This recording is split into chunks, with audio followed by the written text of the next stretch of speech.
O Tanjobi omedetou gozaimasu.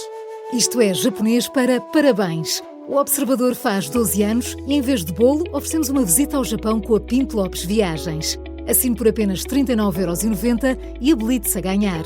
12 anos a escrutinar o poder, 12 mil quilómetros para celebrar. Assine hoje em observador.pt. Arigatou. As notícias.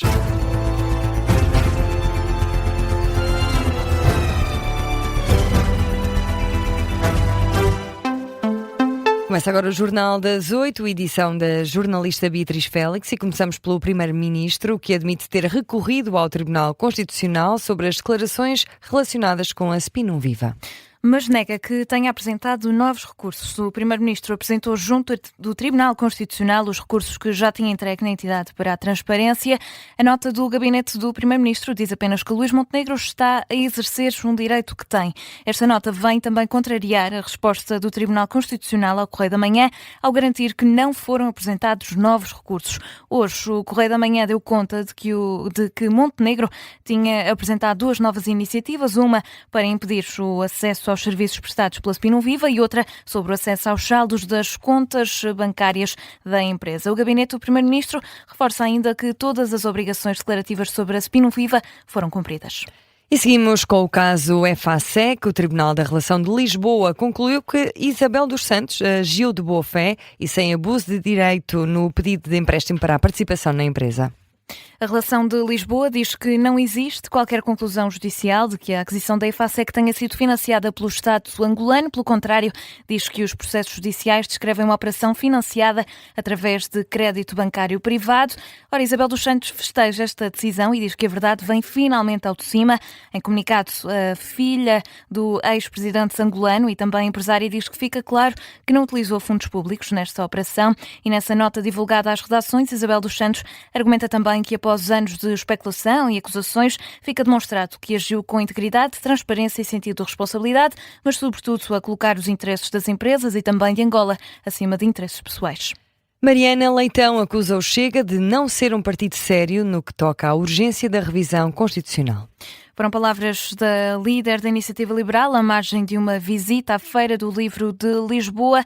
Comentou e diz que o Chega não pode ser considerado neste momento um partido sério, por agora já não considerar urgente fazer uma revisão à Constituição Portuguesa. O partido Chega, que não é um partido sério, nem pode ser considerado um partido sério, quando há um mês diz que a coisa mais urgente no país é fazer uma revisão constitucional, sabendo que o projeto estava morto à partida, insiste para fazer aqui o seu número e agora já não tem problema nenhum em adiar de uma forma que nem se percebe bem, adia ao prazo, mete mais para a frente, mas afinal não adia porque o projeto foi rejeitado pelo Presidente da Assembleia da República, ou seja, uma grande atrapalhada para garantir que afinal só discute o projeto no fim do ano. Então e a urgência? Mas era urgente ou não era urgente? Portanto, parece que andamos aqui um bocadinho a brincar com os portugueses. São declarações de Mariana Leitão, que comentou também os desacatos que ocorreram ontem à frente da Assembleia da República, já depois da manifestação contra a reforma laboral em dia de greve. A líder da Iniciativa Liberal não responsabiliza diretamente a CGTP pela violência ocorrida nas manifestações de ontem, mas aponta a tónica agressiva do sindicato e também do PCP à greve geral, que pode ter influenciado estes protestos. Não responsabilizo diretamente a CGTP no sentido em que a CGTP não pode ser responsável por todas as pessoas que ali estão e pelos desacatos. Agora, há uma coisa que a CGTP tem responsabilidade e o PCP também, que foi na tónica que meteram nesta greve geral. Uma tónica agressiva de completa inflexibilidade para o que quer que seja que se pretenda alterar e aí sim, de alguma forma, contribuem para este acicatar da situação. Foram declarações de Mariana Leitão esta tarde, numa visita à Feira do Livro, em Lisboa. E um dia depois da greve geral, fazem-se balanços aos impactos do protesto e, Beatriz, mais de 700 voos foram cancelados. É então aquilo que fica da avaliação feita pela ANA Aeroportos. Os mais de 700 voos cancelados resultam da soma dos cancelamentos registados em todos os aeroportos desta rede. De acordo com um comunicado avançado pela própria empresa, a maioria dos cancelamentos foi feita de forma prévia.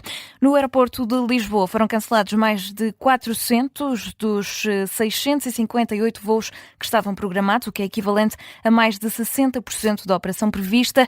Já nos aeroportos do Porto e também de Faro, os cancelamentos rondaram 1/3 dos voos planeados. Falamos também das ilhas. Nos Açores, o impacto foi ainda mais expressivo. Em Ponta Delgada, perto de 80% dos voos foram cancelados. Já na Madeira, os voos cancelados ficaram apenas nos 30%. E a Associação Nacional de Revendedores deixa um alerta. A próxima semana traz uma nova subida do preço dos combustíveis. Mas apenas no gasóleo, que deverá aumentar cerca de 4 ou 5 cêntimos por litro. Já a gasolina deverá ficar na mesma no preço das tabelas. Para já, são apenas previsões com base naquilo que é a média semanal e que ainda podem mudar, tendo em conta o habitual fecho dos mercados à sexta-feira, que acontece já amanhã. Já no futebol, o Benfica confirmou que o Real Madrid quer contratar José Mourinho. Depois do vídeo de apoio do treinador à candidatura de Florentino Pérez, o Benfica enviou um comunicado à CMVM, a Comissão de Mercados e Valores Mobiliários. A SAD Encarnada diz que a candidatura de Florentino Pérez manifestou a firme intenção de contratar Mourinho caso vença as eleições deste domingo. Ora, o Benfica informa que, se tal cenário se verificar, a contratação será feita por um valor de 15 milhões de euros, o que corresponde à cláusula de rescisão do contrato. Marco Silva deverá ser o substituto de Mourinho no comando técnico dos encarnados. E antes de fecharmos, Rita, faz hoje 37 anos que aconteceu o massacre de Tiananmen, um incidente que vitimou protestantes do governo chinês e que há décadas tenta apagar qualquer registro desta manifestação. E fala um bocadinho desses protestos, então, há 37 anos. Sim, foi há 37 anos que ocorreram estes protestos liderados por estudantes e também trabalhadores, que ocorreram na Praça Tiananmen, em Pequim, no dia 15 de abril a 4 de junho de 1989, após a morte de um ex-secretário-geral do Partido Comunista Chinês. Ora, estes protestos resultaram no decretar da lei marcial, o que quer dizer que as tropas chinesas acabaram por disparar sobre vários manifestantes e até hoje o governo chinês recusa-se a divulgar informações oficiais sobre os números de mortos ou feridos e a China tem vindo a censurar também qualquer menção a este massacre no país. Resta saber se essa censura consegue resistir aos novos meios de informação de hoje em dia na China e no mundo.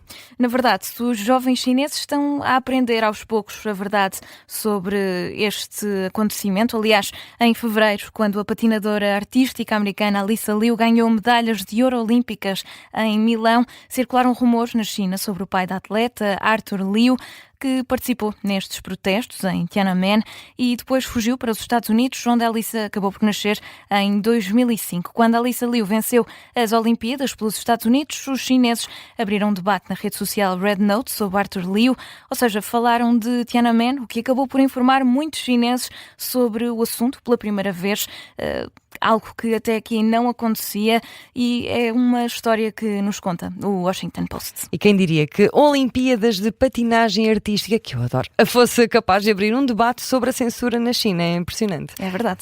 E assim fechamos o Jornal das 8, edição da jornalista Beatriz Félix. Daqui a pouco temos nova edição de Convidado Extra. Beatriz, até já. Até já.